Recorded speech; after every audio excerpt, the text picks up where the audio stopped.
श्री रघुनाथ जी चले। तब श्री रघुनाथ जी सुग्रीव जी को बाली के पास भेजा। वह श्री राम जी का बल पाकर बाली के निकट जाकर गरजा। बाली सुनते ही क्रोध में भरकर वेग से दौड़ा। उसकी स्त्री तारा ने चरण पकड़कर उसे समझाया कि हे नाथ सुनिए, सुग्रीव जिनसे मिले हैं वे दोनों भाई तेज और बल की सीमा है। वे कौशलाधीश दशरथ जी के पुत्र राम और लक्ष्मण संग्राम में काल को भी जीत सकते हैं। बाली ने कहा, हे भीरू डरपोक प्रिय सुनो, श्री रघुनाथ जी समदर्शी हैं। जो कदाचित वे मुझे मारेंगे ही तो मैं सनाथ हो जाऊंगा अर्थात परम पद को पा जाऊंगा। ऐसा कहकर वह महान अभिमानी बाली सुग्रीव को तिनके के समान जानकर चला। दोनों भिड़े। बाली ने सुग्रीव को बहुत धमकाया और घूसा मारकर बड़े जोर से गरजा। तब सुग्रीव व्याकुल होकर भागा। घूसे की चोट उसे वज्र के समान लगी। सुग्रीव ने आकर कहा, हे कृपालु रघुवीर, मैंने आपसे पहले ही कहा था कि बाली मेरा भाई नहीं है, काल है। श्री रघुनाथ जी बोले, तुम दोनों भाइयों का एक सा ही रूप है, इसी भ्रम से मैंने उसको नहीं मारा। फिर श्री राम जी ने सुग्रीव के शरीर को हाथ से स्पर्श किया, जिससे उसका शरीर वज्र के समान हो गया और सारी पीड़ा जाती रही। तब श्री राम जी ने सुग्रीव के गले में फूलों की माला डाल दी और फिर उसे बड़ा भारी बल देकर भेजा। दोनों में पुनः अनेक प्रकार से युद्ध हुआ। श्री रघुनाथ जी वृक्ष की आड़ से देख रहे थे।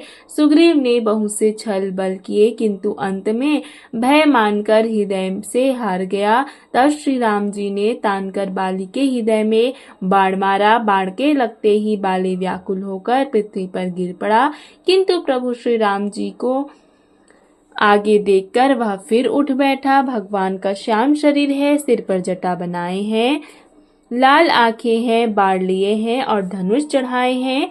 बाली ने बार बार भगवान की ओर देखकर चित्त को उनके चरणों में लगा लिया। प्रभु को पहचानकर उसने अपना जन्म सफल माना। उसके हृदय में प्रीति थी, वह मुख में कठोर वचन थे। तब वह श्री राम जी की ओर देखकर बोला, हे गोसाई, आपने धर्म की रक्षा के लिए अवतार लिया है और मुझे व्याध की तरह अर्थात छिप कर मारा। मैं वैरी और सुग्रीव प्यारा, हे नाथ, किस दोष से आपने मुझे मारा? श्री राम जी ने कहा, हे मूर्ख, सुन, छोटे भाई की स्त्री, बहन, पुत्र की स्त्री और कन्या ये चारों समान हैं। इनको जो कोई भी बुरी दृष्टि से देखता है उसे मारने में कुछ भी पाप नहीं लगता। हे मूढ़, तुझे अत्यंत अभिमान है, तूने अपनी स्त्री की सीख पर भी कान अर्थात ध्यान नहीं दिया। सुग्रीव को मेरी भुजाओं के बल का आश्रित जानकर भी अरे अधम अभिमानी, तूने उसको मारना चाहा। बाली ने कहा, हे श्री राम जी सुनिए, स्वामी, आपसे मेरी चतुराई नहीं चल सकती। हे प्रभु, अंत काल में आपकी गति अर्थात शरण पाकर मैं अब भी पापी ही रहा।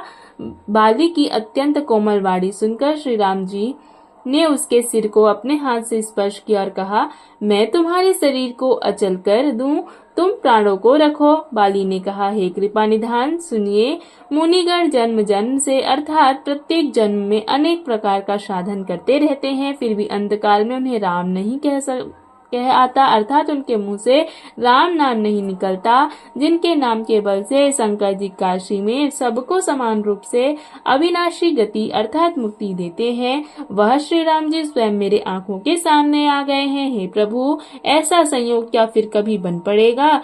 श्रुतियां नेति नेति कहकर निरंतर जिनका गुणगान करती रहती हैं तथा प्राण और मन को जीतकर एवं इंद्रियों को विषयों के रस से सर्वथा नीरस बताकर मुनिगण ध्यान में जिनकी कभी क्वचित ही झलक पाते हैं, वे ही प्रभु आप साक्षात मेरे सामने प्रकट हैं। आपने मुझे अत्यंत अभिमानवश जानकर यह कहा है कि तुम शरीर रख लो, परंतु ऐसा मूर्ख कौन होगा जो हठपूर्वक कल्प वृक्ष को काटकर उससे बबूल के बाढ़ लगाएगा अर्थात पूर्ण काम बना देने वाले आपको छोड़कर आपसे इस नश्वर शरीर की रक्षा चाहेगा। हे नाथ, अब मुझ पर दया दृष्टि कीजिए और मैं जो वर मांगू उसे दीजिए। मैं कर्मवश जिस योनि में जन्म लूं वही श्री राम जी आपके चरणों से प्रेम करूं। हे कल्याणप्रद प्रभु, यह मेरा पुत्र अंगद विनय और बल के में मेरे ही समान है, इसे स्वीकार कीजिए। और हे देवता और मनुष्यों के नाथ, बाह पकड़कर उसे अपना दास बनाएंगे। श्री राम जी के चरणों में दृढ़ प्रीति करके बाली ने शरीर को वैसे ही आसानी से त्याग दिया जैसे हाथी अपने बल से फूलों की माला का गिरना न जाने। श्री राम जी ने बाली को अपने परम धाम भेज दिया। नगर के सब लोग व्याकुल होकर दौड़े। बाली की स्त्री तारा अनेक प्रकार से विलाप करने लगी। उसके बाल बिखरे हुए हैं और देह की संभाल नहीं है। तारा को व्याकुल देखकर श्री रघुनाथ जी ने उसे ज्ञान दिया और उसकी माया अज्ञान हर ली। उन्होंने कहा, पृथ्वी, जल, अग्नि, आकाश और वायु, इन 5 तत्वों से यह अत्यंत अधम शरीर रचा गया है। वह शरीर तो प्रत्यक्ष तुम्हारे सामने सोया हुआ है और जीव नित्य है। फिर तुम किसके लिए रो रही हो? जब ज्ञान उत्पन्न हो गया तब वह भगवान के चरणों में लगी और उसने परम भक्ति का वर मांग लिया। शिव जी कहते हैं, हे उमा, स्वामी श्री राम जी सबको कठपुतली की तरह नचाते हैं। तदंतर श्री राम जी ने सुग्रीव को आज्ञा दी और सुग्रीव ने विधि पूर्वक बाली का सब तक कर्म किया।